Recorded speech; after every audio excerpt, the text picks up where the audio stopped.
या पाता होण्याच्या ठिकाणी पावला पडतो क्षणी पाहतो तर काय आनंदी आनंद जिकडे तिकडे सुवासने पंचावनी आरती घेऊन किंवा हा घोडासूर येतोय जगात पंचारती होतोय पण हा आनंद कुणामुळेच आहे तर देवर श्री नारद मुनी त्याचा देवर श्री नारद मुनीला हे घोडासुरा तुला या विश्वाच्या ठिकाणी अजिंक्य आणि अमर जर व्हायचं असेल तर मी सांगतो तोच मार्ग तुला करावा लागेल आणि तोच मार्ग कोणताच आहे तर ब्रह्मदेवतांची भक्ती करून भगवंता वरदान प्राप्त करून घ्यावं एवढाच नव्हे तर माझा बंधू ताम्रासूर त्यालाही भक्ती करण्यासाठी आम्ही पाठविलंय पण आम्ही दरबारी पावला पडतो पण आमचा प्रबंध झालाय आणि महाराज आज आहो या पाता होण्याच्या ठिकाणी ज्यावेळी घोडासूर आला त्यावेळी घोडासुराच्या नावाचा जय जयकार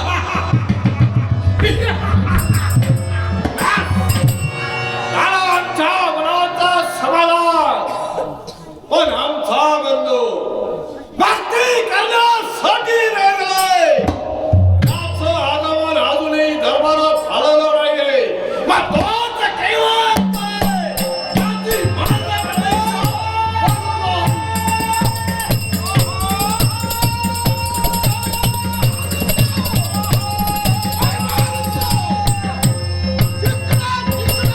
वातावरण हंडी झुंबर पुढे तोरणं उभारली आहे याच्या पूर्वी ज्यावेळी पाता भोण्याच्या ठिकाणी पावलं पडत होती अशा तऱ्हेचा आनंद मी केव्हा पाहिलाच नाही आज आश्चर्य नवल की चमत्कार एवढा आनंद कशासाठी असेल कुणास ठाऊक काही असू दे प्रथम दादाला नमस्कार दादा कोण ताम्रासूर आपला कनिष्ठ भ्राता ताम्रासूर आहे शुभानी दादा बसा दादा बसा बसतानाच पण आज तुझ्या दादाला आनंदी झालाय आणि मरणाचा आमचा मन कसा प्रफुल्लित झालाय दादा तुमचं मन प्रफुल्लित झालं असेल या पाता भुणा ज्यावेळी पावला पडली त्यावेळी एवढा आनंद पाहिला कशाचा आनंद माहिक भाऊराया कोणत्या तऱ्हेचा आज या पाता भुणाच्या ठिकाणी तुला आनंदी दिसतोय याला कारणीभूत कोण आहे माहित आहे का ते देवऋषी आणि काचा देवऋषीने सांगितला तो मार्ग हे घोडासुरा आणि ताम्रासुरा तुम्ही दोन बंधू आहात या विश्वाच्या ठिकाणी तुम्हाला अजिंक्य आणि अमर जर व्हायचं असेल तर तुम्हाला भक्ती मार्ग करावा लागेल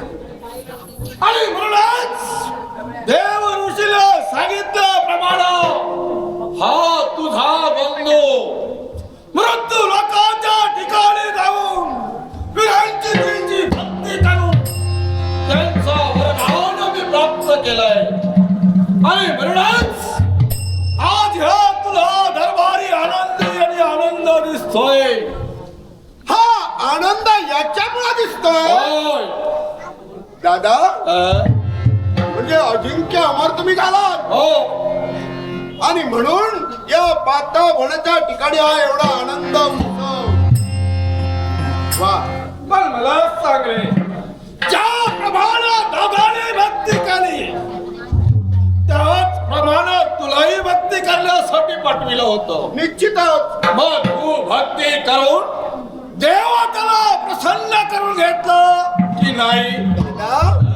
सांगणार का आलो तर सांगितल्याशिवाय राहणार नाही. पण 2 मिनिटं बसा तरी. बसतोय.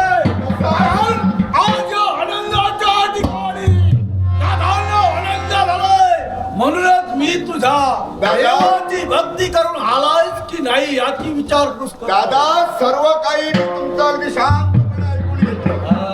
आता मी काय सांगतो ते तुम्ही सुद्धा शांतपणे ऐकून घ्या. दादा पाहता म्हणून त्या ठिकाणी देवऋषी नारद मुनी आले. त्या क्षणी देवऋषी नारद मुनीनं मार्ग सूचित केला. हे दानवेश्वरानो, तुमच्याकडे शक्ती आहे पण त्या शक्तीला भक्तीची जोड असली तरच उपयोग. आणि म्हणून आम्हा 2 बंधूंना भक्ती करण्यासाठी मार्ग सूचित केला. तुम्ही निवडलात तो सत्यलोकी वीरांची भक्ती केला. अजिंक्य आम्हाला त्याचं वरदान प्राप्त केला.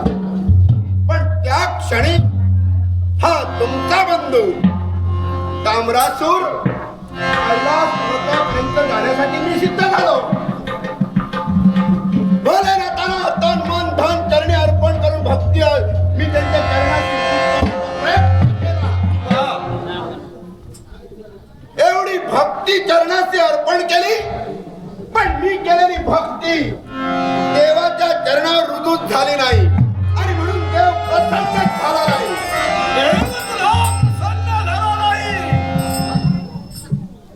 पुढे काय केलंय? काय करणार मनानं ठरविलं. एवढी भक्ती करून जर भोलेनाथ प्रसन्न होत नसतील तर या क्षणापासून जिवंत राहायचं नाही. म्हणून शस्त्र हाती घेतलं आणि मी माझं वाणी मस्तक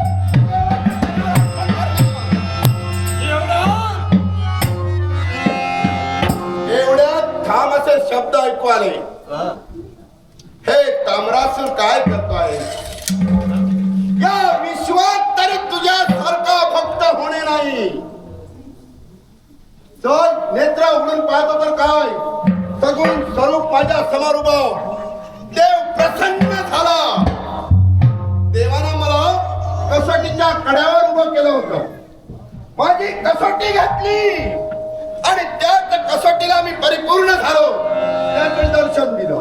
म्हणजे देव तुला प्रसन्न झालाय. मग या विश्वात आम्हाला कोणी हरवू शकणार नाही. मी अजिंक्य झालोय. त्याच्या प्रमाणात तूही अजिंक्य झालोय. मग ऐक, आता इथं वेळ लावण्याची गरज नाहीये. याच्यासाठी आपण प्रथम स्वर्गावर स्वारी करू.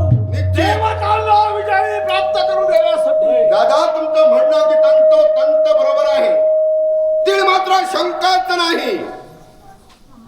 स्वर्गावर स्वारी करूया. स्वर्ग जर एकदा हस्तगत झाला तर आमच्या सारखे भाग्यवान आम्ही. दादा या पाता भुवनाचा त्याग करण्यापूर्वी एक इच्छा निर्माण झाली.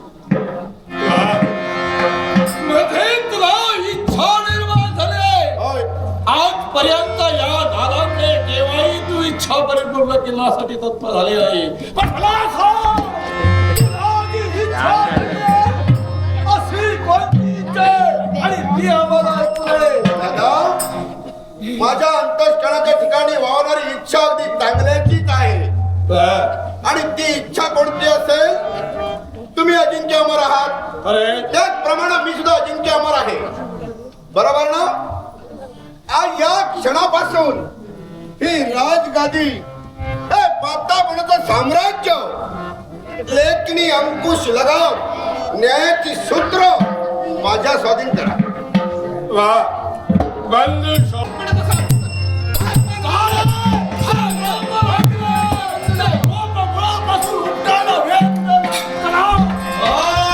कोणी कोणाची भांडावे, कोणी कोणाची तंटावे.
विचार. करताय काय करता तर दिसत नाही. करताय माहितीये मग कशासाठी जरा बाजूला हो. बाजूला हो. कशासाठी ते दाखव. ये रे. का थांबला? त्याला समजू. पण झालं काय मला सांग काय झालं काय म्हणते? एवढं भांडायला काय झालं एकच काय दादाला विचार. तो सांगतोय तुला विचार आणि तू सांग त्याला विचार त्यांना काय सांगता येत नाही. मला सर्व सांगता येते. पण उमजत पण नाही. जेव्हा कृती करतो त्याला काय घडलो हे स्वतःच्या तोंडाने जर सांगितलं ना तर फार बरं होईल. सांग सांग तू सांग मी सांगू दादा जरा थांबा. मरता मरता वाचला. ओरडू नका. हातड्या तुटतील. रक्त ओकावं लागेल. तुमचं काय ते पाहणार मी. सांग काय झालं त्याला उपाय आहे माझ्याकडे पण सांग. का म्हणतो मला सांगा. आम्ही दोन बंधू हो होय ना. दोघांचा राजगादीवर समान हक्क आहे समान हक्क आहे की होय. नाही. आहे. आतापर्यंत बापाच्या पश्चात दादानी राजगादी सांभाळली. हो. मग याच्या पुढं ही राजगादी मी सांभाळली. कुठं बिघडताय? काय चुकीचं नाही बरोबरच आहे तुझं बरोबर ना. हो. ज्याप्रमाणे दादा जिंक्या आहेत त्याप्रमाणे मी सुद्धा जिंक्या आहे. आहे सर. म्हणून कोण नाही म्हणतोय हा दादा ऐका देवऋषी, जेवढा अधिकार त्याचा आहे हो. तेवढा अधिकार माझा मोठे आहे. तुम्ही आहात खरंय. सगळं तुमच्याच हातात पाहिजे होय ना. मग मला सांग हा माझा कनिष्ठ कनिष्ठ बंधू. बंधू. होय याची इच्छा परिपूर्ण मी करणार. बरोबर करायला पण तेव्हा ज्यावेळी वेळ येईल, हा त्याच वेळी ह्याची इच्छा तेव्हा. परिपूर्ण इकडे मला सांगा. खरं सांगा. हे तुम्ही मिटवायला आलात की पेटवायला आलात? मी मिटवायला सांगितलंय पण ऐकून घेतल्याशिवाय दादांचं बरोबर. माझं अगदी खरं आहे. म्हणजे काय नेमकं दोघांचाही अधिकार आहे दोघांना मिळालं पाहिजे अधिकार आहे. दादांचं बरोबर म्हणतोय. माझं अगदी खरं आहे म्हणून सांगतो. काय म्हणजे नेमकं काय? म्हणजे मला एकाच्याच बाजूने बोला. देवऋषी, हा, तुम्ही इथं आलात हो फार बरं झालं. पण याच्यावरती उपाय आहे याच्यावर मार्ग आहे. याच्यावरही पर्याय आहे. ए, मग सांगा. देवऋषी माझ्याकडे पर्याय आहे काही चिंता करू नकोस पर्याय जर अगदी सुलभ असेल हो तर लवकर सांगा. तुम्हाला कसा मार्गाला लावायचा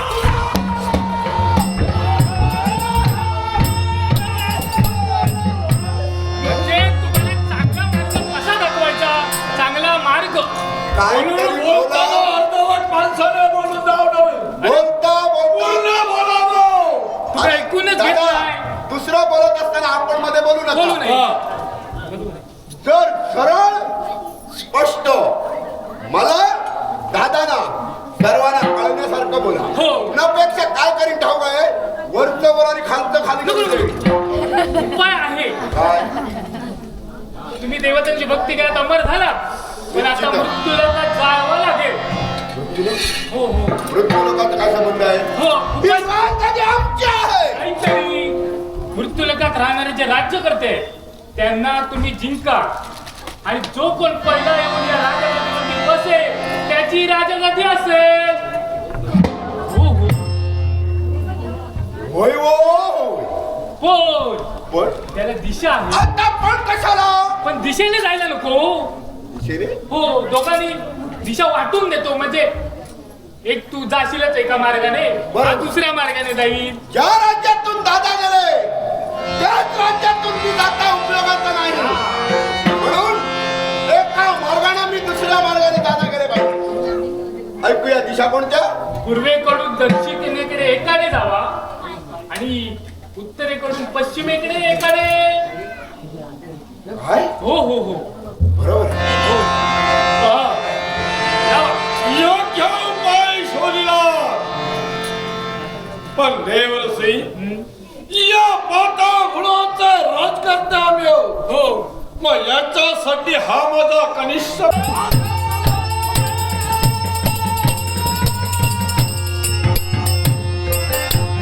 दानवेश्वरांनो तुम्हाला झालाय तो अहंकार आणि विनाशिकाली विपरीत बुद्धी म्हणतात ना ती याला सर्व काही गुणांनी युक्त आहात पण तुम्हाला नको आहे तुम्हाला हवंय ते वेगळं हवंय आणि म्हणूनच या देवाचे नामस्मरण सदैव तुमच्या मुखात राहू दे पण एक कळकळीची विनंती आहे आपल्या शरीराला अपायकारक होणारे व्यसन कधीही करू नका. बंधू मध्ये कधीही तेढ करू नका, जेणेकरून जीवन असहाय्य होऊन जाईल. म्हणूनच त्या देवाचं नामस्मरण, भजन, कीर्तन सदैव तुमच्या नामावरती राहू दे. ही सविनय प्रार्थना, सविनय प्रार्थना. नारायण नारायण नारायण भजन करा हरी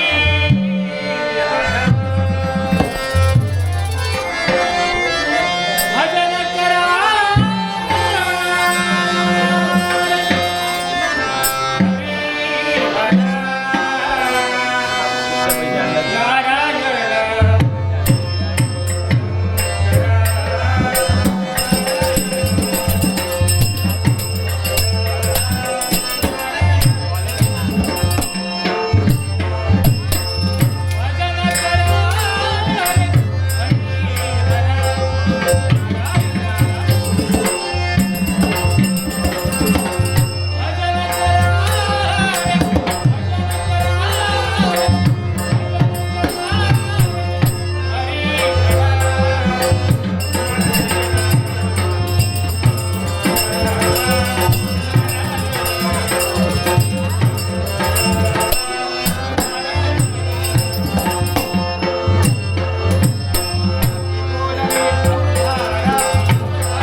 होतंय का?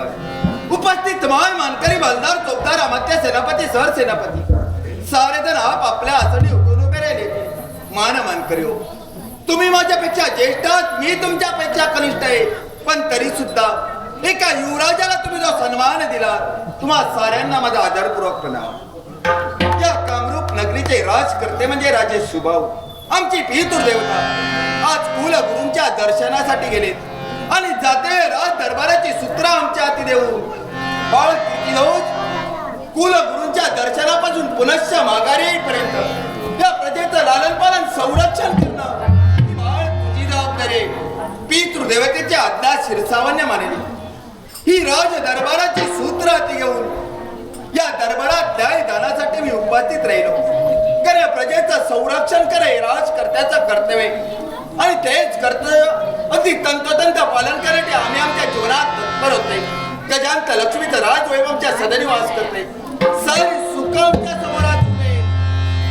एवढंच नव्हे तर या साऱ्या सुखांचा उपभोग माझे प्रजाजन घेत आहे आणि प्रजेच्या सुखातच माझं सुख समावलंय. हे परमेश्वरा, तुझ्या तर एकच प्रार्थना आहे, दुःख द्यायचं असेल तर देवा मला दे, पण आभारुद प्रजाजनाला सदैव सुख समाधान शांती लाभो, एवढी तुझ्या चरणी प्रार्थना. मधुराज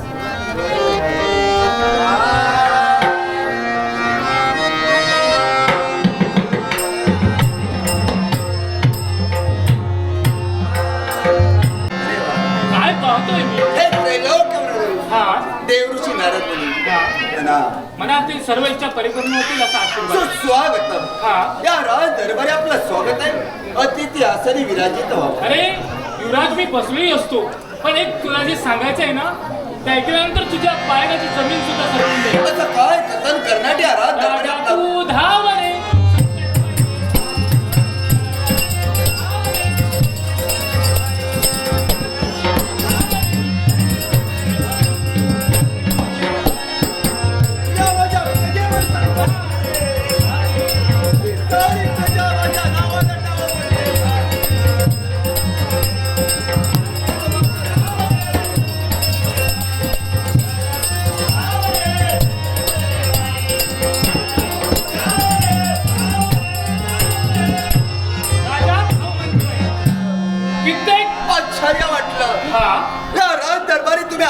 महाराज राजा तू धावरे सत्वारी संकट पडलं भारी ही सारी प्रजा दुःखात रोखली जाते व कोणाची पाचवी शक्ती निर्माण झाली. असुर दैत्य घृणासूर आणि ताम्रासूर यांनी तुझ्या राज्यात दोष घातलाय. पाताळ वनातील दानवेश्वराने मृत्यूलोकाच्या ठिकाणी थैमान घातले. हा राज्यातील जनजीवन विस्कळीत केले जनतेला जिना मुश्किल केले. हो योग्य वेळी येऊन त्याची कल्पना कित्येक दिली. आया बहिणी तुझ्या वैद्यवानी बसलेल्या आहेत. प्रणाम. हा योग्य वेळी येऊनची कल्पना तुम्ही मला दिला. हो मग प्रजेचं संरक्षण करणं राजकर्त्या नात्याने माझं कर्तव्य आहे. आपला आशीर्वाद होऊ द्या. हा. हा भरलेला राज दरबार विसर्जित करू अरण्याच्या ठिकाणी जाईल. जे दानवेश्वर उन्मत्त झाले त्या दानवेश्वरांचे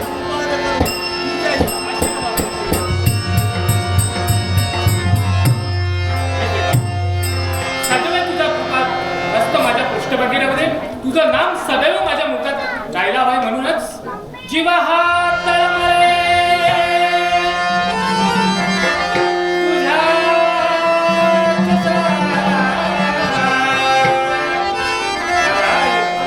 जीवा तळमळे तळमळे तळमळे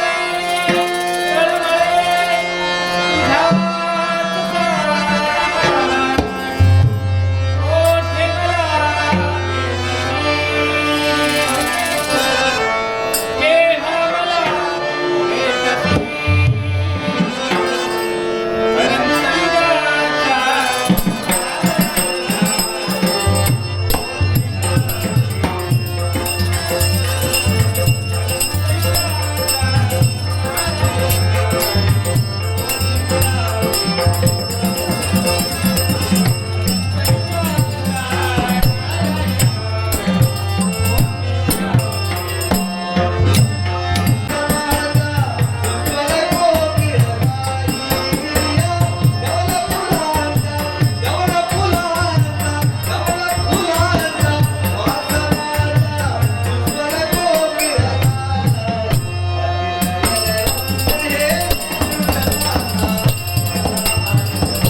अरण्याच्या ठिकाणी आले खरी खरं मात्र समाधानी झालं. असं वाटतं एकत्र व्हावं. या सुंदर वातावरणात रंगारून उठावायला जाऊ. पहा ना चारी बाजूला पाहिलं असेल तरी हिरगार हिरवा जवळ धरणी मातेने हिरवा शालच पांघरलाय. या बाजूला पाहिलं असेल तर ते उंच उंच वृक्ष कसे आकाशाला गवसणी घालताय.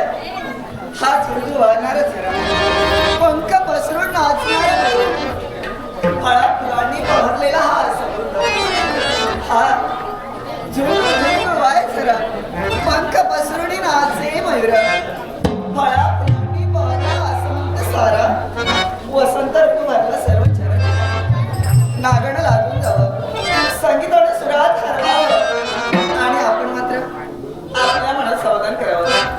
खरंच प्रेम काय कोणी कुणावरती करतात. भूमातेनं नभोमंडलावरती नभोमंडलानं भूमातेवरती वेलींचं वृक्षांशी फुलांचं पक्ष्यांशी पण आमचं प्रेम जळलंय ना त्या वसुंधरेवरती. कारण या वसुंधरेची किमया तशी आहे. पण अगबाई असं वाटतं या पाण्याचं सिंचन या हिरव्यागार हिरवळीवरती केलं तर कशाला करूनच पाहूया.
हा मार्गाने. अरे वा वा वा वा वा वा वा, हे तर मधुर स्वर कोकिळे. अगे कोकिळे, ज्याप्रमाणे तुझ्या मनाला समाधान झालंय ना, त्याप्रमाणे कुठेतरी मी सुद्धा माझ्या मनात समाधान करणार आहे.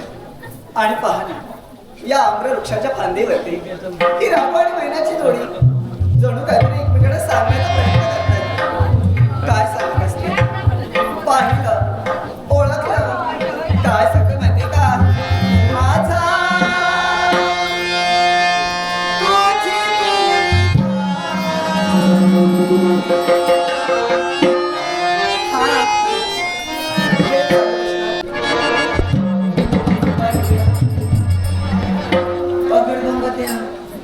केवळ यश व्यक्ती पाहिली जाऊ दे आपल्याला. नशीब खराब. अगं वाचलीस म्हणून वाचलीस. एवढं ओरडताय कशाला? काय झालं असतं ठाऊक आहे? अहो पण ऐकून तर नको तर अनंत इथं घडलं असतं. अहो पण मला सांगा, हे एवढं सौंदर्य फुकट गेलं असतं. कशासाठी? कशासाठी म्हणजे हातातच होतो. अहो पण हे शस्त्र तुम्ही घेऊन निघालात कुठे? कुठे म्हणजे माझ्या कर्तव्यासाठी जातो आहे. बरं आपण कोण? म्हणजे ओळखी नाही मुळीच नाही. सांगणार. अनोळखी व्यक्तीला ओळख करून दिल्याशिवाय जाणार नाही. हा, प्रथम आपलं नाव, माझं नाव आहे. तुझं नाव. नाव माझं पूर्वा. पूर्वीचं काही सांगूच नको. जे काय सांगायचं आहे सांप्रतितलं सांग. मी माझं नावच सांगितलं. नाव माझं पूर्वा. काय हा, नाव? दुरून बोला, मला चांगलं ऐकू येतं. तसं नाही, नाव आवडलं हा, म्हणून 2 पावलं पुढं. आवडणार सारखं आहे म्हणून आई बाबांनी वा, ठेवलं. सुंदर, हा, छान, बरं अप्रतिम. आपण कोण? सौंदर्य का? वा वा वा वा वा. असू दे, असू दे. जशी तुझी ओळखी करून दिली. हा, माझा परिचय. त्यानं तुला त्याचा जन्म झाला पाताळपूर. हा, नाव माझं तामरासू. तामरासूर. रामचं वसतिस्थान आहे ते पाताळ कोणाच्या ठिकाणी. हो. आपण हे आहे ते मृत्यू लोक. पाताळ कोणाचा तर या मृत्यू लोकांच्या ठिकाणी आपण एक थोर कर्तव्य हाती घेतलं आणि मृत्यू लोकांची वाटचाल करतो आहे. म्हणजे तुम्ही तुमच्या कर्तव्यासाठी इथं आलात. मार्ग मोकळे जाऊ शकता. जाणारच. हा, मग इथं थांबण्यासाठी मी आलोच नाही. आता मार्गात एकांतवासा हा, तू मिळालीस, तुझी चौकशी करावी आणि पुढे आपल्या कर्तव्यासाठी निघून जावं. आता बरोबर झाले. तुम्हाला इथं जर थांबायचं असेल जरूर थांबा. जायचं असेल जाऊ शकता. तू इथं थांबूच नको. तू जा. पण तुझी हरकत नसेल तर एक विचारू. काय? एक विचारू. तुमचा प्रश्न योग्य असेल उत्तर निश्चित देईन. नाही, प्रश्न अगदी योग्यच विचारणार. विचारा. तुझ्या हिताचा, काय? माझ्या अगदी चांगल्याचा. आमच्या इथं भवितव्य कशात असेल तर त्या प्रश्नात आहे. हो का? होय मग. अहो पण तुमचा प्रश्न तरी हा विचारा. बरोबर. प्रश्न विचारल्याशिवाय मग कशी म्हणणार? काय गं पूर्वा? हा, सुचत नाहीये. नाही, वाटत आहे. हा, मग? जे काय तुला विचारायचं आहे ते अगदी डोक्यात घेऊनच आलो आहे. विचारा. काय ग, तुझं लग्न झालं? नाही. हा, लग्न झालं नाही? फार बरं झालं, अगदी उत्तमच झालं. हो पण माझं लग्न झालं नाहीये, तुम्हाला आनंद का व्हावा? अगं विचार कर, आतापर्यंत तुझं लग्न का झालं नसेल? माझ्या सारखा नवरदेव याच्यापूर्वी तुला कोणी मिळाला नसेल म्हणून लग्न झालं नाही. तुमच्यासारखा नवरदेव हो माझ्यासाठी हो. त्याच्यापेक्षा कुठेतरी जाऊन मी जीव देईन. थांब थांब. पाहण्यापेक्षा जीव देऊ नको. हे अमाप सौंदर्य वाया जाईल. हे पहा, तुमच्या मताशी मी मुळीच सहमत होणार नाही. काय?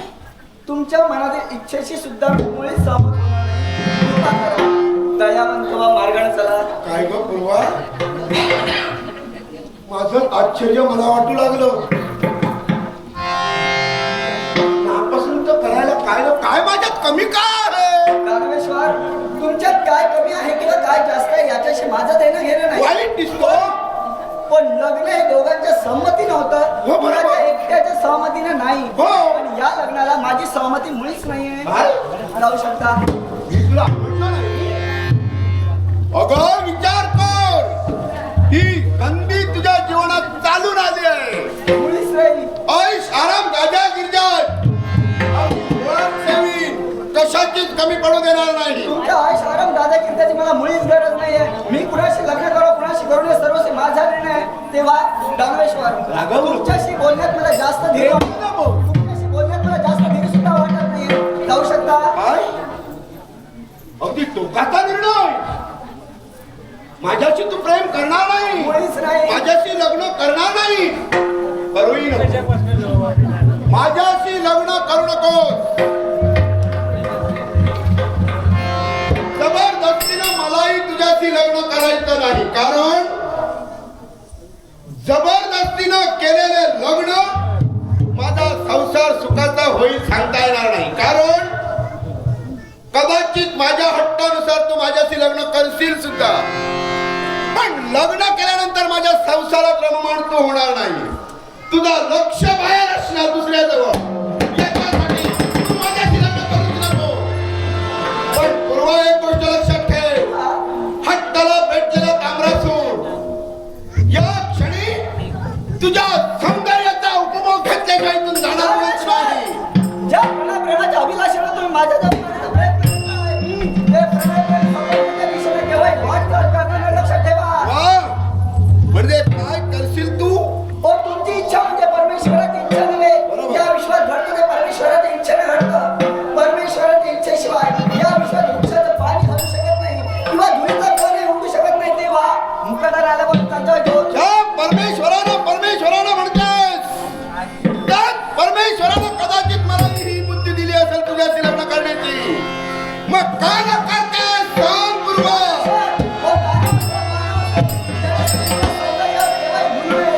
स्त्रीचं सौंदर्य असं आहे, त्या स्त्रीने एखाद्या पुरुषाला तारलं तर तारलं, नाही तर तेच सौंदर्य त्याचं जीवन कसं मातीमोल करेल हे त्याचं त्याला सुद्धा कळणार नाही. क्षणभर कदाचित तू जर माझी होत असती तर माझं जीवन मातीमोल झालं तरी चालेल, मला त्याची पर्वा नाही. अशी जर तुमची इच्छा असेल, नेत्रात तुला वासना दिसते, वासना नाही सध्या मला दिसायला अधर्मी अत्याचार केला तरी काम करावं.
काय रे गुरुवा, आता दूर वा.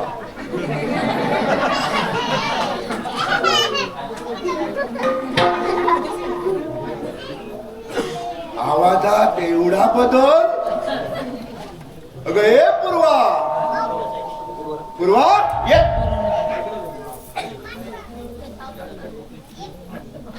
तू कोण, केव्हा आलास, कुणी बोलविलं, कशासाठी आलास, काय कोण तू? एका वाक्यात प्रश्न विचार म्हणजे कशी उत्तर द्यायला बरी. काय रे? काय चाललं? तू पाहिलं नाही? नाही पाहून बरं झालं पाहिलं नाही. नाही पाहून अंदाज लावण्यापेक्षा विचारलेलं बरं, म्हणून विचारतो. म्हणून विचारताय?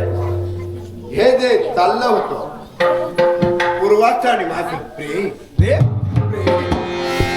काय प्रेम, हे तुमचं प्रेम चाललं होतं. अगदी प्रेम. प्रेम करायला घरात तुमच्या जागा नाही की माणसं भरपूर आहे? हा? नाही, प्रेम प्रत्येकानं जरूर करावं, पण समाजाचा विचार करून समाजाची बंधनं पाळून जे प्रेम केलं जातं त्याला संस्कार म्हणतात. आणि असं येणाऱ्या जाण्याच्या मार्गावर उघड्यावर करतात त्यांना निर्लज्ज म्हणतात. तुम्ही कोण? पहिल्या प्रश्नाचं उत्तर देतो. आता माझ्या घरात जागा नाही म्हणतील तर देवानं आम्हाला जागा दिलेली आहे. आणि माणसं जर म्हणतील तर हाताच्या बोटावर मोजून संपणार नाही एवढी माणसं आहेत. 2 हाताची बोट जमा केली तरी 10च होतात. त्याच्यापेक्षा माणसं आहे. मग केव्हा तरी ये मोजून दाखवी. तेव्हा अशा उघड्यावर प्रेम का करतो आहोत याचा तुला अंदाज नाही. हे मी सांगितलं, हिला मी सांगितलं काय ते? तू आरडाओरडा करायची, हा. मी ओढाताण करायची. म्हणजे काय होईल? तुझ्या आरडाओरडा एखाद्याच्या कानी पडली तुझ्यासारख्याच्या. तुझ्यासारखी विघ्न संतोषी माणसं टपलेलीच असतात. आणि अगदी अचूक अशा क्षणाला ती धावून येते. म्हणजे तू हिला सांगितलं आरडाओरडा कर. विचार विचार विचार विचार नाही, विचारायची गरज नाही. बिचारी जवळ पाहिल्यानंतर हा. ही ओरडून ओरडून ओरडणार किती? काय रे? पण मला एक सांग, हे सर्व हे परक्या पुरुषाला लाजते आहे. तू लवकर जा इथून. कसं माहितीये? तू लवकर इथून जा. स्त्रिया या लागतात तुमच्या हरकत निर्लज्ज असतात, त्यांना लाज नसते. काय रे? काय नाव काय तुझं? नाव माझं ठाऊक नाही तुला? काही सांगितल्याशिवाय कळणार कसं? काय रे? वर्षाला मी आलेलो होतो. बरं ठीक आहे. माझं नाव तांबराचं. तांबरासूर. तुझं नाव का? कामरूप नगरीचा युवराज, नाव माझं कीर्तिजोत. कीर्तिध्वज? म्हणजे तांबरासूर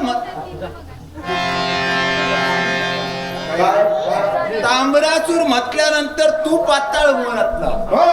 हिच्या जवळ पाहिलं तर ही मृत्यू लोकातील होय, होय. दिसते. कारण यांच्याजवळ खाण्यासाठी आहे का? नाही, मला एक सांग. वृद्ध लोकांचे तुमच्यासारखे असेच असतात सगळे. नाही, आमच्यासारखं आमच्यासारखे पहा. अष्टम पुष्टम. ऐक, काय? जो शरीराने बारीक बैल असतो ना, हा. तो शेतीच्या कामाला येतो. उगाचचा वळू आम्ही पसतच नाही. हे!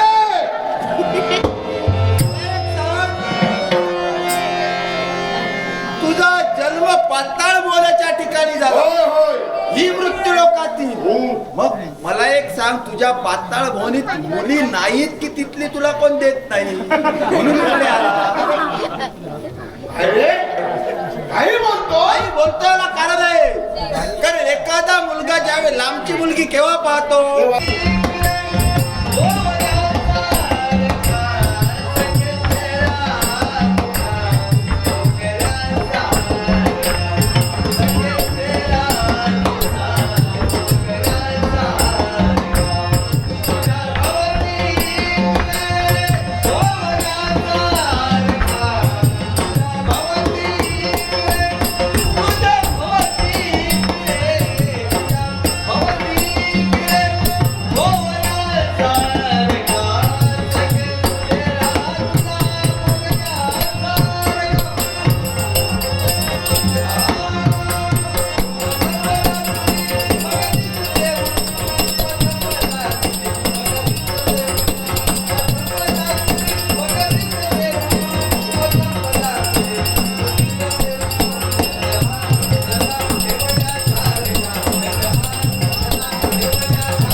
पराक्रमाच्या वल्गना केल्यास, संघर्ष का थांबविलास? मरणाच्या भीतीनं की प्राणाच्या आशेनं? हे!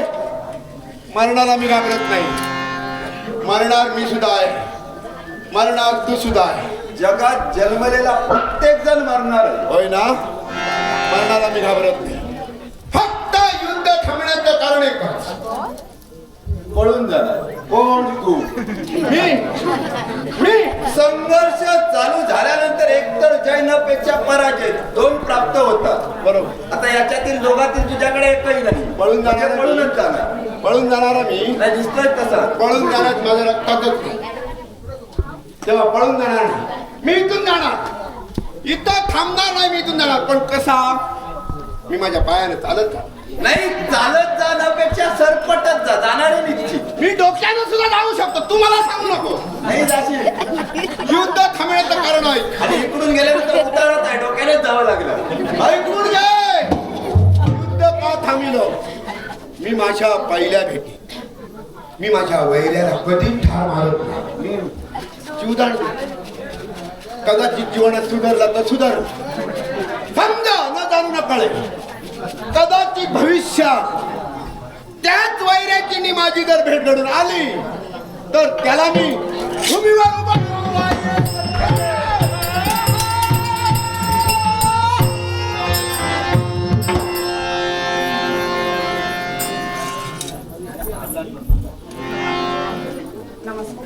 तो परमेश्वर आपल्याला सदैव सुखी असा आशीर्वाद. फार उपकार झाले तुमचे. तुम्ही जर इथं आला नसती कल्पना सुद्धा नाही करू शकत. अशा वेळी मी वेळेच्या आधी हजर असतो. आजच नेमका उशीर झाला. काय हो नाव काय आपलं? नावाचं पूर्वा. हे पूर्व स्वर्गातील अष्टरभाला लाजविणारं सौंदर्य परमेश्वराने आपल्याला दिलंय. अशा एकट्या देऊ नका. का? कारण आहे त्याला. कारण सांप्रतच्या परिस्थितीत पाहिलं ना मुलांच्या तुलनेत मुलींची संख्या जरा कमी आहे. बरेच जण लग्नाशिवाय ते असे उपजाप करत असतात. म्हणून एकट्या फिरू नका. नाही पण तुमच्यासारखी देवमाणसं विश्वाच्या ठिकाणी आहेत ना तोपर्यंत आमच्यासारख्या स्त्रियांना भीती नाहीये.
काय झालं?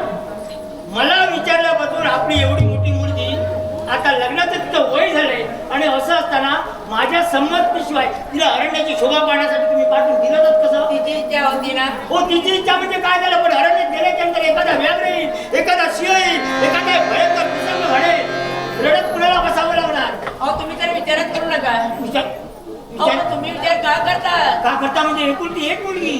अहो मुलगी वाढत जाऊ लागली, तिची इच्छा आई बापाने पूर्ण करायला नको का? सुहासिनी, मुला मुलींच्या इच्छा आई बापाने पूर्ण करायच्याच असतात, पण प्रत्येक मुलाच्या इच्छेला काहीतरी मर्यादा असते आणि इच्छा जाणून आई बापाने पूर्ण करायची असते. अहो मुलीच्या जीवनाचा विचार वेळोवेळी आई बापाने करायलाच हवा. आता तुम्हीच सांगा, मुलगी वाढत जाऊ लागली, आज तुमच्या परघरी गेल्यानंतर तिची जर इच्छा अपुरी राहिली तर पुन्हा केव्हा होणार? पण भरती गलतीसाठी इच्छा पूर्ण करायची अहो, नाही. ऐकण्यातच गेले ना. तुम्हाला काही वाटत नाही अहो, त्याचं ती काही एकटीचही गेली अनेक सख्या जणी आहेत ना. सखीजणी बरोबर हो. पण तुम्ही मला सांगा एखादा व्याघ्र आला एखादा शिव आला आणखी काही भयंकर नसल्याचा घडला तर रडत कुणाला बसावं तुम्ही घरात रडत बसाल महाराज जाऊन शोधा मुलीला काय झालं जरा बघा तुला बायकोला काळजी नसते पण पुरुषांना बापाला काय वाटतं हे तुम्हाला नाही कळणार तिचा राजघराण्यात जन्म झालाय ना. बायकोला जन्म झाला म्हणजे काय? ते संस्कार आहे.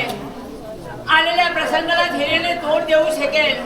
आता सांगा ती सर्व विद्याभ्यासात पारंगत झाले ना मग विचार का करतात तुम्ही? महाराणी तुम्हाला एवढं कसं कळत नाही हो ओ श्रीमंत घराण्यात जन्माला आलेला माणसाला काही संकट येऊ शकत नाही संकटाची भीती कोणाला एखाद्या काही सांभाळून नाही दिला ना. ते काही नाही कारण या जगात कसं चाललंय माहित आहे बापानं मारलं की आई जवळ होती आईने मारलं की बाप जवळ होतो त्यामुळे मुलाला काय वाटतं हे कोणीतरी आपल्याला पाठीशी घाललं मुलं जातात शेपारून गेली की मुलं पुढे वाढत जातात तुम्ही बसा खडसावून विचारतो तिला येऊ दे तिला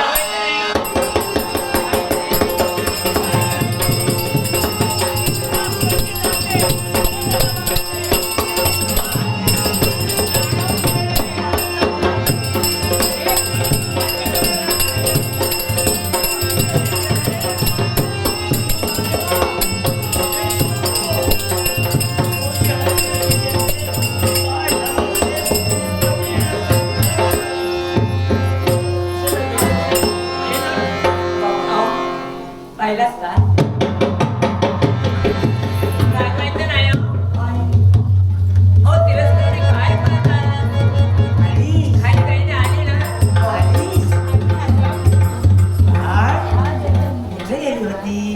अरण्यात गेली होतीस काय तिकडे दिवे लावलेस काय हो? आपल्या काही दिवे लावायचे असतात काय? मग दिवे नाही मग काय प्रकाश पाडला अरण्य शोभा बघायला गेली होती हे पूर्वा तुला अरण्य भक्ती दिसले ती या झाडावरून त्या झाडावर उड्या मारणार आणि माकडं दिसली सशाची पिल्ल ते तिथे जाऊनच असणार. ती बरोबर. हरणाची माणसं आणि काय काय बघितलं सर्वच पाहिलं. क्षमा कोणाला विचारलं विचारलं कुणाला? मी आज्ञा केली. मी तुला संमती देत नाही म्हणून आई जवळ गेलीस रडली असती मग काय आईचं विरघळलं हृदय काय हो? आणि दिलं पाठवून तुला बाबा पण अरण्य काहीतरी भयंकर प्रकार घडला असता तर बाबा असं नाही हो. एकुलती अहो तुमची आज्ञा घेण्यासाठी मी येणारच होते मग घोडा आणलं कुठे मैत्रिणी मला हक्क मारत होत्या हा म्हणजे माझ्या संमतीपेक्षा मैत्रिणीची इच्छा तुला मोठी नाही वाटली बाबा असं नाही असं नाही मग तरी कसं सुद्धा मी तुम्हाला सांगण्यासाठी येणार होते तेवढे आई भेटली आई म्हणाली जा मी सांगते बाबांना असं ती म्हणाली तू ऐकलंस बाळे मी तुझ्यावर रागवतोय अशा त्या प्रश्न पण मी काळजीपोटी बोलते हे बघ मुलांबद्दल आई बापाला किती काळजी असते ना ते आई बाप झाल्यावर नाही कुणाला कळणार अरण्यात गेल्याच्या तर एखादा जर प्रसंग उडवला असता तुझा जीव जर धोक्यात आला असता तर आम्ही कुणाच्या तोंडाकडे बघितलं तर आज मी कुणाला हाक मारली असती बाबा आपली काळजी करते होय ना, म्हणून मी माझ्या काळजीपोटी आपण बोलते पण पुन्हा कुठे जायचं झालं ना तुमच्या आत्म्याशिवाय एक पाऊलही माझं बाहेर पडणार नाही. मी पाऊल पण बाबा मी तिथं गेले आणि काय प्रकार घडला माहितीये प्रकार काय झालं? तुझी आज्ञा घेऊन करण्याच्या ठिकाणी गेले पण माझ्या साऱ्या मैत्रिणी कुठच्या कुठं निघून गेले मैत्रीण तुला एकटीला टाकून बापरे, इतकी वेळ. बघितलंस? हो, आई. मी काय म्हणालास या सतीसाठी आता वेळे अभावी तिथं कोण असतं गेलेल्या वाटेनं मुलगी परत आली म्हणून ती आणि वाट चुकली असती भरकटली असती दुसऱ्या दिशेने गेली असती कुठं गेली असती शोधायचं कुठे हो, म्हटलं त्या गेलेत ना जाऊ दे आपण इथं आलोय ना आपण अरण्याची शोभा पाहायला हवी आणि अरण्याची शोभा पाहण्यात दंग झाले बाबा तेवढ्यात काय झालं माहितीये का दंग झाले ओ बाबा ओ पाताळ भुवनाचा दानवेश्वर अजून मुंबई देवा, आपल्या बाबा, बाप त्याचा तांबरासूर माझ्यापर्यंत आला बाबा समोर उभा राहिला बाबा घाबरले मी मग त्याने काय केलं माहितीये का काय केलं माझ्याजवळ लग्नाची मागणी केली तुझ्याजवळ? तू काय बोललीस बाबा मी त्याला नकार सुद्धा दिला त्याला विनवणी केली मग तो गेला असेल? नाही बाबा तू नाही ऐकला शेवटी त्याने काय केलं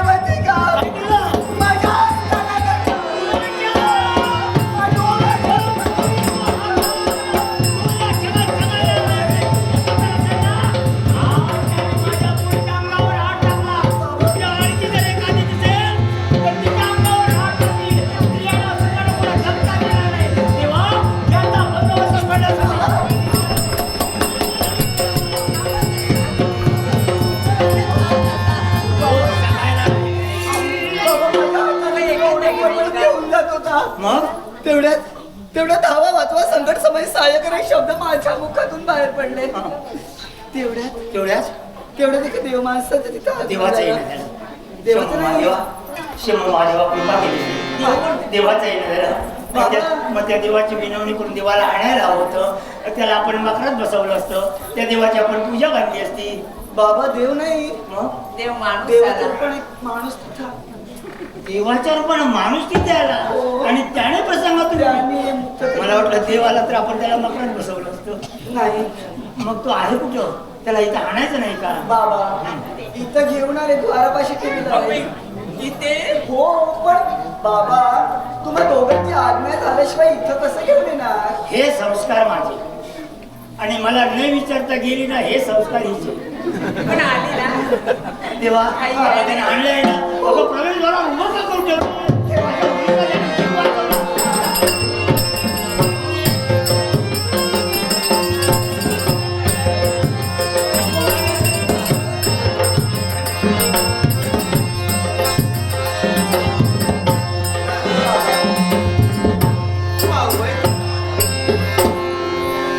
आयुष्यमान भव, कीर्तिमान भव,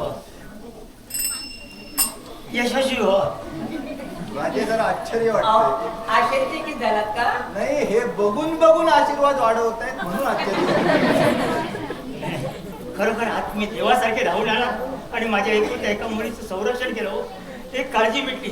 खरोखर तुम्ही जे उपकार केले नाव काय तुमचं? वीराचं कर्तव्य सहाय्य व्यक्तीला सहाय्य करणं. या काशी नगरीच्या बाजूला असणारी कामरूप नगरी कामरूप नगरी. आणि त्या कामरूप नगरीचे राजकर्ते राजे सुभाऊ यांचा पुत्र मी.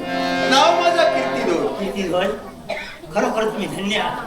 धन्य म्हणण्यापेक्षा आमच्या मुलीच्या कायेचं शिलाचं आणि सगळं तुम्ही रक्षण केलं. खरोखर तुम्हाला काय याबद्दल पारितोषिक द्यावं नाही. पण आम्ही मनानं ठरवलं ज्याने माझ्या मुलीचं संरक्षण केलं त्याला काहीतरी छोटं भेट वस्तू म्हणून. राजे मी तुमच्या कन्येचं जे संरक्षण केलं ते तुम्ही काहीतरी पारितोषिक द्याल अपेक्षेनं नव्हे. इंद्रात कीर्ती ध्वज. आता मी तुमचं काय ऐकून घेणार. लाभो संतती संपदा बहुमा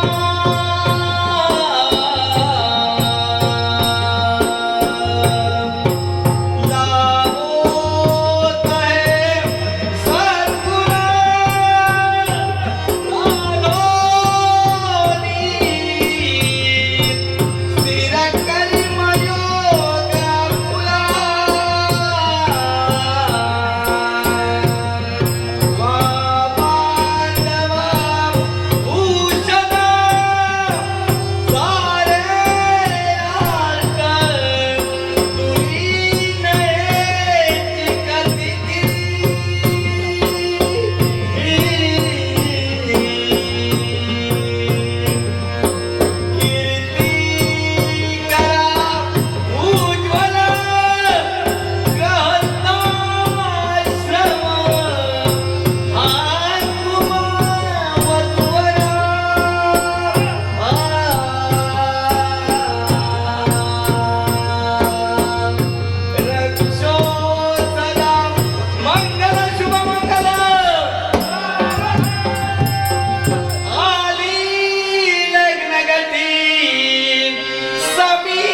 शास्त्र आधार आहे. वधूवरांचं लग्न झालं की त्याने प्रथम कुणाचं दर्शन घ्यायचं. ही उत्तर दिशा आणि या उत्तर दिशेला तो आकाशात येणारा ध्रुव तारा, त्या ध्रुव ताऱ्याचं दर्शन घ्या, मग आपण पुढल्या कार्याला सुरुवात करू.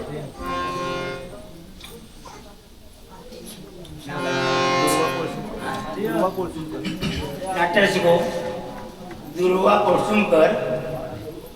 कोळसुंकर यांनी माझ्या कलेचा गौरव करण्यासाठी 100 रुपयाचं पारितोषिक दिले. ज्याने दिले ते दुर्वा कोळसुंकर यांचे आणि तुम्ही जमलेल्या सर्व प्रेक्षकांचे आभार मानून सर्वांच्या वतीनं या पारितोषिकाचा स्वीकार करतोय.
जय जयकाराच्या नावानं सारा दरबार कसा दुमदुमून गेला याच्या मुळाचे कारण काय तर खरोखरच बालपणापासून केलेली त्या परमेश्वराची भक्ती आणि पूर्वजांचा कृपा आशीर्वाद या भक्तीचं श्रेय मला मिळालंय.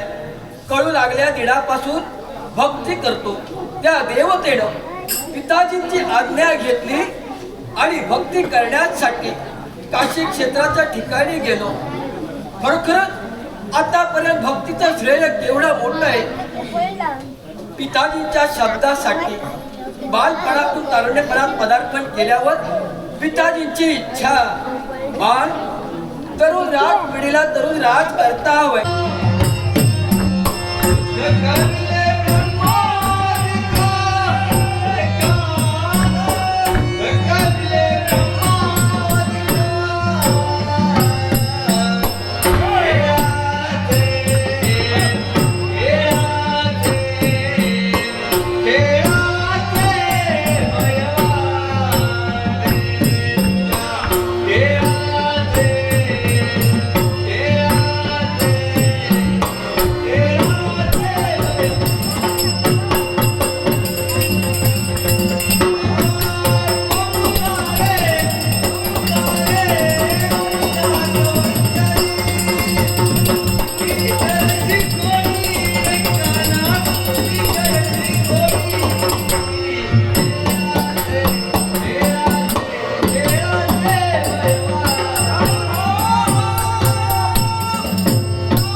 करतोय. हा पण मला सांग, हे तुझ्यावरती एक संकट आलंय, त्याला कारणीभूत तूच आहे.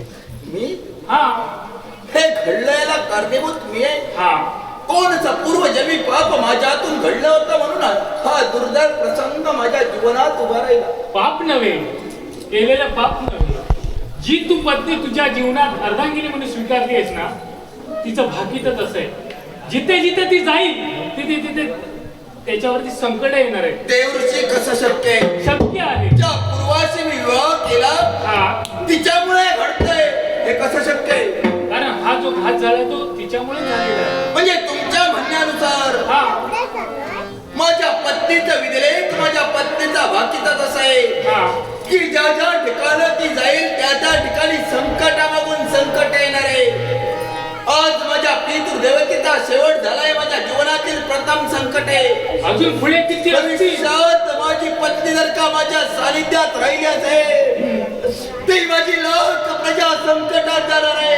अजून किती संकट आहे तुम्ही काही सांगता येत नाही. संकटामागून संकट जर का अशीच येत राहिली असती ते राज्य ओस पडायला वेळ लागणार नाही. राजा, याचा निर्णय तुला घ्यायला हवाय.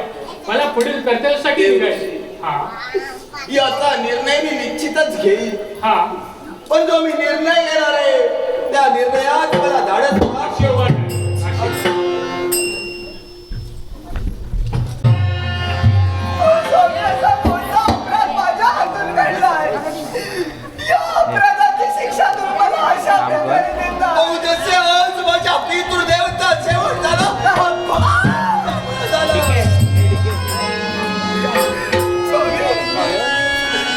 पितृदेवतेचा शेवट झालाय, मलाही बघायला होतंय हो. तो मृदू वाजवताना त्याच्याकडे या साऱ्याचा खापर तुम्ही माझ्या पाठी का फोडला? या सर्वांना कारणीभूत तू आहे.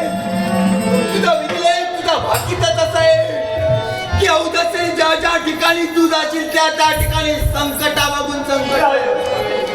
आज माझ्या जीवनात संकट आलं ते फक्त तुझ्यामुळं. हो, पण स्वामी, दुसऱ्यावरती विश्वास ठेवून स्वतःच्या पत्नीवरती अविश्वासघात करीता. हा जो विश्वास ठेवला तो एका सामान्य माणसावर नव्हे तर एका देव तत्वाच्या मुखातील मृतदेह आहे. एक देववाणी आणि त्या देववाणीवर मी विश्वास ठेवलाय. स्वामी, प्रत्येक व्यक्तीचा विधिलेख नाट्य शिको आर्या परब या बालिकेने माझ्या कलागुणाचा गौरव करण्यासाठी बहुमोल पारितोषिक दिले. आर्या परबीला उदंड आयुष्य लाभो अशी माझ्या गणयाचरणी प्रार्थना करून जवळ नाट्यशिकांचे आभार मानून याचा मी स्वीकार करतो. नाट्यस्को सन्मान्य Deepak Parab Amideep creation YouTube channel कडून Deepak Parab Amideep creation YouTube channel यांच्याकडून माझ्या कलावरांचा गौरव करण्यासाठी हे 150 रुपयाचं बहुमोल पार्सल आहे. Deepak Parab Amideep creation YouTube channel यांचे आभार मानून गणपती गजाननाच्यांनी नतमस्तक होऊन माझ्या ग्रामदेवतेला वंदन करून जमलेल्या मायबाप रसिकांचे आभार मानून गणेश वाणी दशावतार नाट्यमंडळ उमरट मालश्री आप्पा दळवे यांच्या नाट्य शिको समर्थ पॅकर्स संगमालक निलेश पुजारे यांनी माझ्या कलागुणाचा गौरव करण्यासाठी बहुमोल पारितोषिक दिले. समर्थ पॅकर्स यांची उत्तरोत्तर प्रगती हो अशी माझ्या गणयाचरणी प्रार्थना करण्याचा स्वीकार करतोय. स्वामी, प्रत्येक व्यक्तीचा विधिलेख तो परमेश्वर लिहितो, मग यात माझा दोष काय? अगं जर का तुझ्यामुळे माझं घरानं संपत असेल तर असल्या पत्नीची मला नाही गरज. अहो, तुम्ही जर मला अशी दूषणा दिली तर मी कुणाजवळ पाहू? अहो, तुमच्यावरती विश्वास ठेवून माझ्या भक्तीची माझी माणसं सोडून मी इथं आले, तुमच्यावरती विश्वास ठेवून आले हो. आग लागो तुझ्या विश्वासाला मी तुझ्या संसाराला, ज्या संसारात आई बापासारखा परम दैवत नाही, ज्या पत्नीमुळे ज्या संसारामुळे आई बाप संपत असतील तर त्या संसाराची मला गरज नाही. मार्ग मोकळा आहे. स्वामी, तुम्ही एक राजकर्ते आहात. तुम्ही किती लग्न करू शकता, पण मी एक स्त्री आहे. अहो, कोणती स्त्री एकदाच आणि एकाच पुरुषाचं पाणी ग्रहण करतो. स्वामी, तुम्हाला समजून नाही जाऊ शकत. या माझ्या संसारात या माझ्या राज्यात या माझ्या घरात तुला प्रवेश नाही. जाऊ शकते. आणि चल, माझ्यावर जास्त अन्याय करू नका. मुळीच नाही. यात माझा दागिना दोष नाही आहे. या माझ्या संसारात तुला चालणे मार्ग मोकळे.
माझ्या काळीचा अपराध नसताना सुद्धा माझ्यावरती आपण अन्याय करताय. यावेळी माझ्या हत्ती असणाऱ्या शस्त्राला तुझा शेवटही केला असता, पण तुझ्यासारख्या पापिनीच्या पापी रक्तानं माझं पवित्र असणारे शस्त्र मला अपवित्र करायचं नाही. आणि म्हणून जीवदान देतोय. जीवनात जर का उर्वरित जीवन सुखमय व्हावं असं वाटत असेल, मार्ग मुक्त आहे. नाही स्वामी, स्वामी तुम्हाला सोडून कुठेच नाही जाऊ शकत. मी जर तुम्हाला तुमच्या संसारात नको असेल तर याच दारीने माझा घात करा स्वामी. जर का गेली नसशील तर सैनिकांकरवी एखाद्या मेलेल्या श्वानाला ज्याप्रमाणे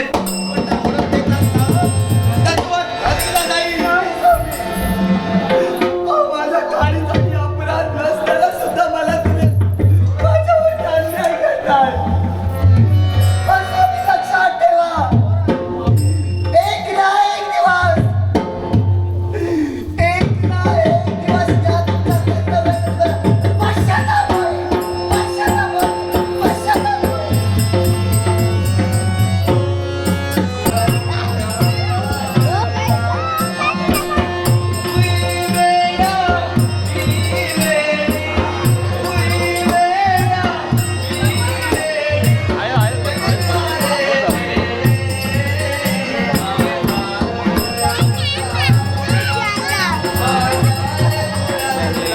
आणि तुमची माझी पत्नी होती, मग आता तिचा मी त्याग केला. का? यालाही कारण आहे. कोणतं? हे मी बोलत नाही, देवाने. काय? ही ज्या ज्या ठिकाणी जाईल त्या त्या ठिकाणी संकटामागून संकट येणार. माझ्या जीवनातील प्रथम संकट म्हणजे माझी पितृ देवता निवर्तली. भविष्यात हिच्यामुळे त्या संकटांचा प्रादुर्भाव माझ्या प्रजेला होऊ नये, माझी प्रजा संकटात जाऊ नये, म्हणून मी हिचा त्याग केला. तीर्थघोष, निर्णय तुम्हाला चुकीचा वाटत नाही? असा काय? ऐका, जी जी व्यक्ती या जगात जन्माला आली ना, त्या प्रत्येक माणसाच्या जीवनात सुख आणि दुःख, संकट हे येतच राहणार. आज ही तुमच्या घरात गेली, दानवेश्वरानं तुमच्या बापाचा घात केला. ही पांढऱ्या पायाची हिच्यामुळे घात झाला. हा निर्णय तुम्हाला चुकीचा वाटत नाही? राजे, मला एक सांगा, देववाणी भंग की अभंग? अभंग. मग जर का देववाणी अभंग आहे, देव तत्वाच्या मुखातील मुखोद्गार आणि देवतत्वाने पुढे येणाऱ्या संकटाची जाणीव जर का आज करून दिली असेल, तर त्या संकटावर मात करण्यासाठी योग्य तो पर्याय निवडणं मानवाचं कर्तव्य नाही का? किती बोल. नियतीचा न्याय आणि काळाचा कायदा कुणाला छोडता येत नाही. आता तुम्ही जर म्हणत असाल देववाणी सत्य आहे, असेलही मी नाही असं म्हणत नाही, पण त्याबरोबर एक उदाहरण तुम्हाला देऊन सांगतो. किती दोन, एखाद्या वृक्षाच्या कोरड्या फांदीवर काग पक्षी बसायला आणि फांदी मोडायला. काग पक्षी बसला म्हणून फांदी मोडली नाही, तर फांदी मोडायलाच आली होती. तसं ही घरात गेली म्हणजे तुमच्या बापाचा घात झाला, अशाचा प्रश्न होत नाही.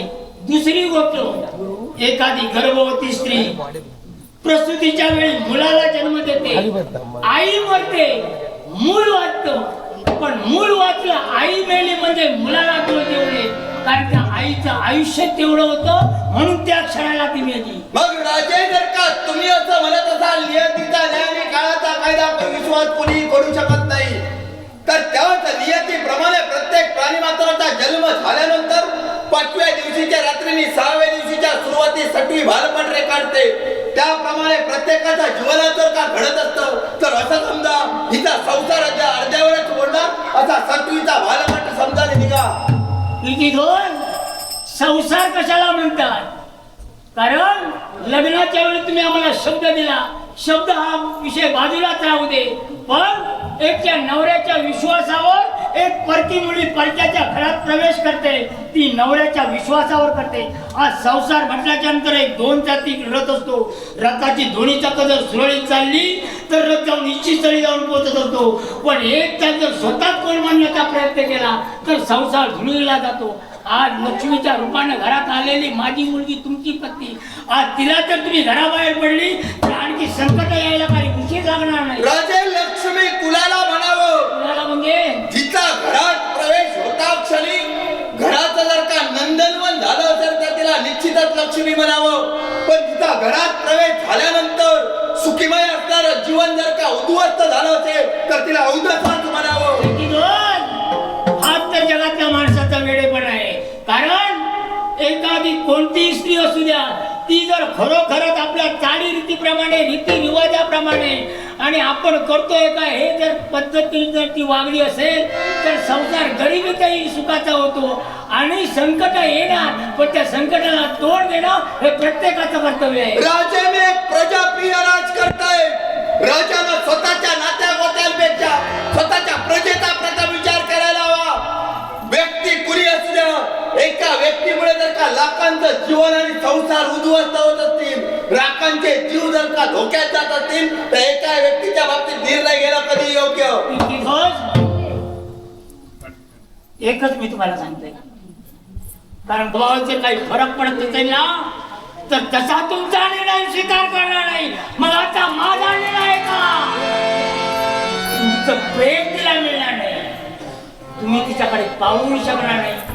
पण प्रत्येक स्त्रीला लग्न झालेल्या स्त्रीला काय आवडतं, आपला पती लुळा पांगळा जरी असला तो डोळ्यासमोर असला तरी सुद्धा स्त्री सुखी होऊ शकतो. आणि तुम्ही तिच्या डोळ्यासमोर असावं म्हणून तुम्ही जर प्रेमानं स्वीकार केला नसेल, हात पाय लुळा पांगळा आणि माझ्या नाट्यातून ओ राजे पुरंजन, स्वतःच्या कन्याच्या सुखासाठी जर का माझ्या देवावर शस्त्र चालण्यासाठी तत्पर होत असाल, मी कुणी वक्तव्याचा भोगता नव्हे, वाऱ्यावर वार करून वाद निर्माण करण्याचा मी नव्हे. जर का सांगून ऐकत असाल घालवावा लागेल. कोणाला सांगतोय?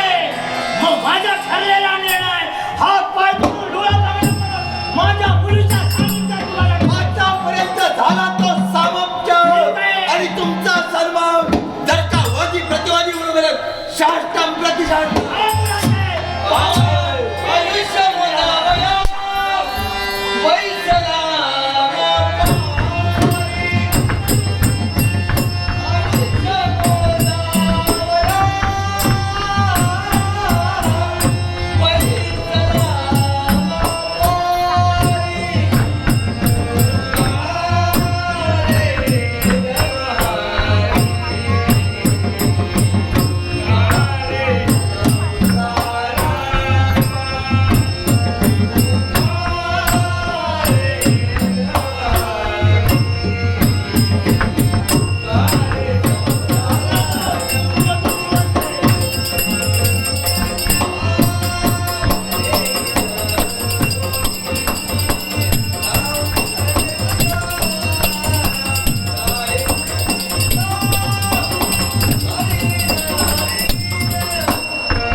तुमची पत्नी कुठे आहे? आता इथं होती. नेली, सरळ बोला, कोणी नेली? राक्षसाने नेली. ज्ञानेश्वराने घेऊन गेला? हा. ठीक आहे. मग आधी त्या ज्ञानेश्वराचा विचार, ज्याने माझ्या पत्नीचा अपमान केलाय त्याचा आधी विचार आणि नंतर काय? आज तुम्ही तुमच्या कन्याच्या बाजूला माझ्या समोर उभे राहिला. वादी प्रतिवादी नात्याला एकमेका समोर जरी उभे राहिला असलो तर आपला दोघांचा वाद हा तत्वाचा वाद आहे. ज्ञानेश्वराने तुमच्या पत्नीचा जौर्य कर्म केलंय. मग शास्त्र धर्मानुसार एका राजकर्त्याला दुसऱ्या राजकर्त्याला सहाय्य करणं धर्म आहे आणि त्या धर्मानुसार तुमच्या पत्नीच्या मुठ्यासाठी मी येतोय.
सांगितलं त्याचं कारण?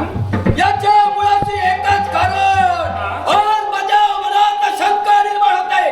आतापर्यंत माझ्या भक्तांच्या जीवनात केव्हा अरिष्ट येऊ नये. आज काहीतरी माझ्या भक्तांच्या जीवनात घडतंय.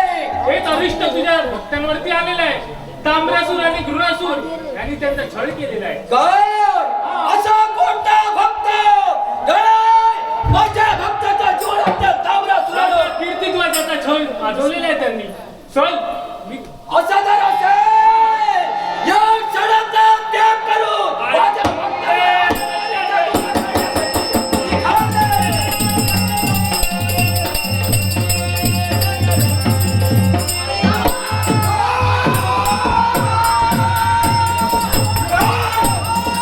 माझ्या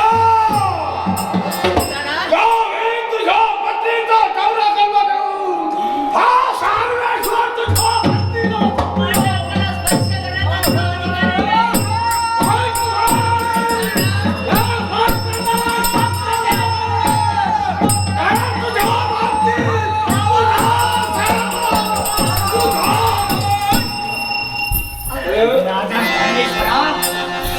तू जिवंत तुला पोचल्यामुळे आम्ही मारणार ए! नाही रे. कुणाला पोचविणार तुला. ए! नाही त्याला. मला पोचविलेला जिवंत नाही या जगात. तुझा कनिष्ठ बंधू ताम्रासूर हिच्यावर जबरदस्ती करत होता. हो. तू त्याचा मोठा बंधू. हो. प्रगती जरा जास्त आहे. तू लग्न झालेली स्त्री पळून आणली. ए! यालाही काय नाक दाबल्याशिवाय तोंड उघडत नाही असं म्हणतोय. माझी एक सवय आहे, मी नाक दाबत राहत नाही. दाबलं तर नाकनी तोंड येतं. कुणाचे तोंड दाबण्यासाठी हे नारायणेश्वर, विनाशिकाले विपरीत बुद्धी तुम्हाला नारायणाला सुटले. ज्याप्रमाणे तुझे पूर्वज अधोगतीच्या मार्गाकडे जाऊन स्वतःचा जीवन उद्ध्वस्त करून बसले, त्याची आज तुझ्या जीवनात घडतंय.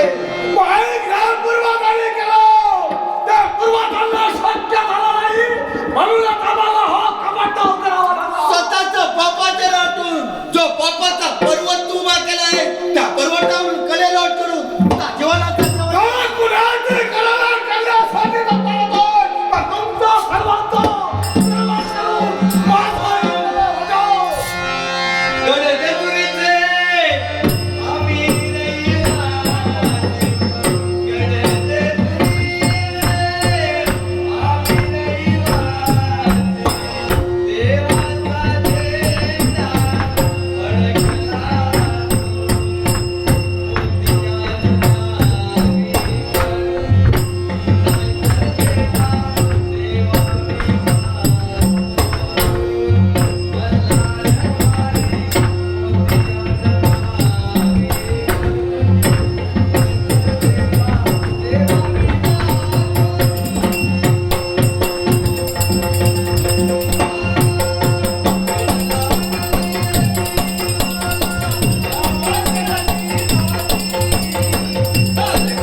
माझे विराट स्वरूप बनत असे तर कालिका गाढ रूप धारण करी आणि त्याच वेळी तिच्या हाती असणारे ते जगदक्ष त्या जगदक्षाचा तुमच्या देवावर आघात होईल त्याच वेळी तुझा मृत्यू पण ऐक काही जरी माझा मृत्यू जवळ असे तरी मृत्यूला घाबरून जाणारा हा द्रोणासुर नव्हे. हा मेघनाथासाठी हा द्रोणासुर तुझे डोळे हटवण्याचे तर पूर्व्यासाठी सिद्ध होते. नाही, तुझ्या भक्तांचं रक्षण तू करण्यासाठी आले मग ते कदापि होणार नाही. ते मला हवंय ते मिळेलच. कोणत्या तऱ्हेला मिळत नाही ते प्रत्यक्षाला प्रमाण दाखवा.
दादा हो दादा दादा मुक्ता हो दादा मुक्ता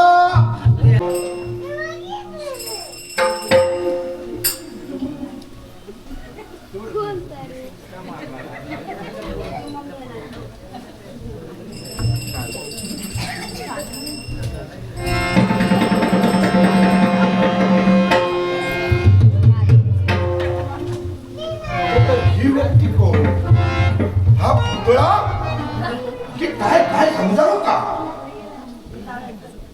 कोण आहेस तू इथं काय करतेस अरे माझी तुला ओळखी नसेल. म्हणूनच विचारतोय कोण आहेस तू आठव काय ज्या देवतेची भक्ती केला काय वर मिळत होता तुम्हाला. काय म्हणालीस हा? भक्ती केली कुणाची भक्ती केली कोण आहेस तेवढं सांग हे पहा लोक मला अनेक नावाने ओळखतात. एकच नाव सांग आदिमाया आदिशक्ती काय जगाची विश्वजननी. आधी माया आधी शक्ती पार्वती माता ती तू आहा. जगाला फसव पण मी फसणारा नव्हे कारण आधी माया आधी शक्ती पार्वती मातेला मी अगदी जवळून ओळखतो.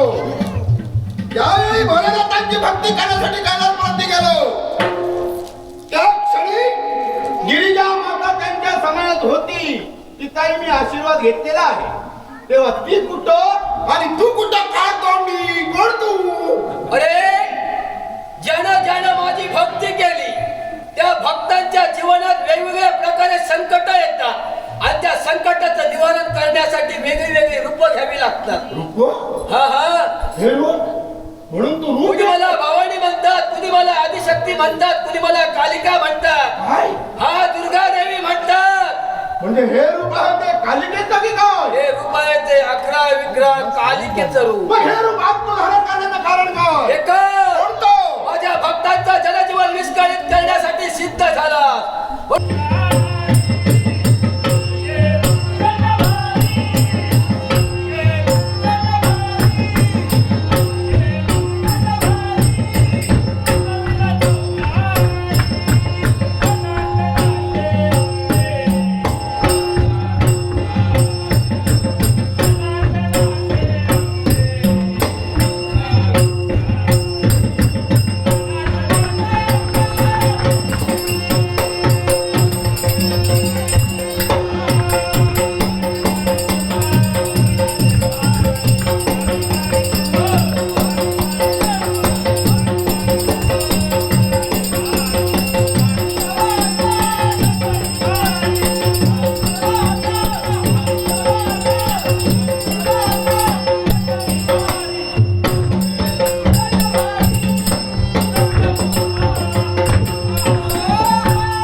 कोटी प्रणाम. आशीर्वाद देवऋषी पुढे घेण्याच्या योग्यतेचा मी राहिलो नाही. हा साऱ्या राजकर्त्यांसहित साऱ्या समाजाच्या नजरेतून मी उतरलो, याला कारण तुम्ही आहात.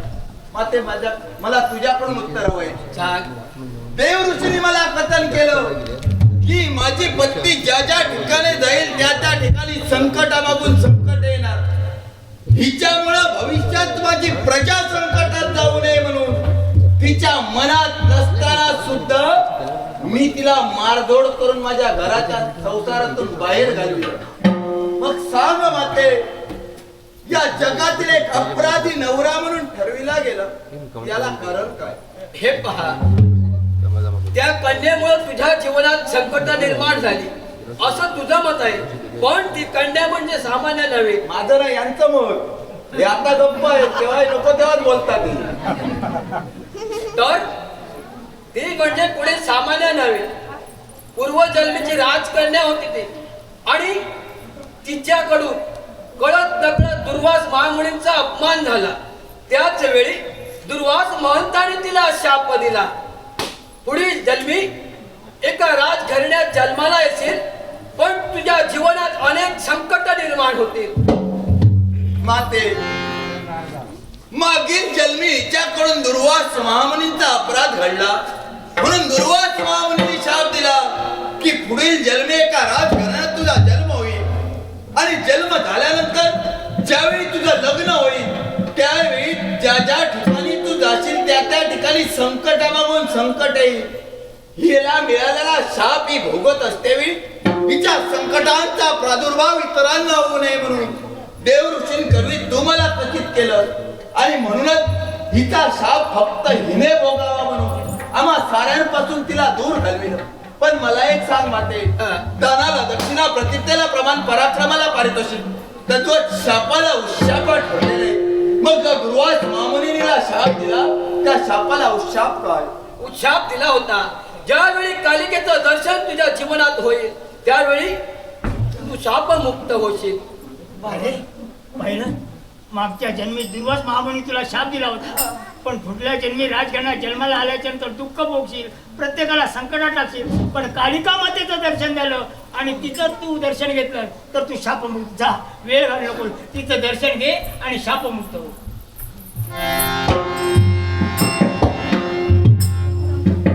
असे इच्छा परिपूर्ण होईल.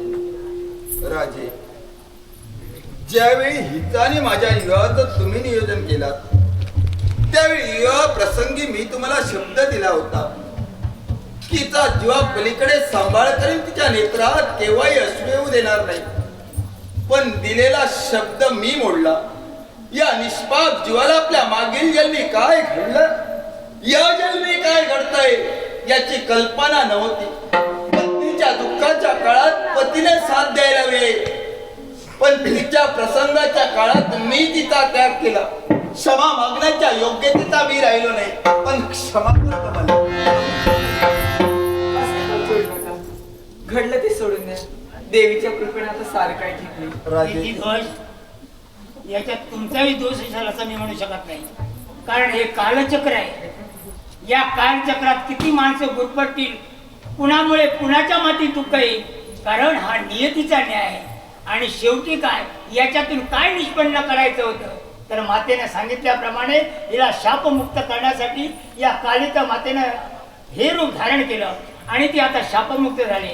तेव्हा दोष कुणाला द्यायचा, हे काळाचं चक्र असंच चालू पण राजे, माणसानं दिलेला शब्द स्वतःच्या पंच प्राणापेक्षा तो जपला पाहिजे, सांभाळला पाहिजे. पण माझा दिलेला शब्द मी मोडला आणि म्हणूनच आज कालिका मातेच्या साक्षीनं मी तुम्हाला शब्द देतोय. दुःख आलं असेल, संकट आलं असेल तर त्या दुःखाला मी सामोरं जाईल, पण त्या दुःखाची झळीला केव्हाही लागू देणार नाही. संकट आलं असेल तर त्या संकटावर मी मात करीन, पण त्या संकटाचा प्रादुर्भाव हिला केव्हाही होऊ देणार नाही. हिच्या नेत्रात आयुष्याच्या अंतापर्यंत केव्हाही अश्रू येऊ देणार नाही. हा कालिका मातेच्या साक्षीनं माझा शब्द. ऋषी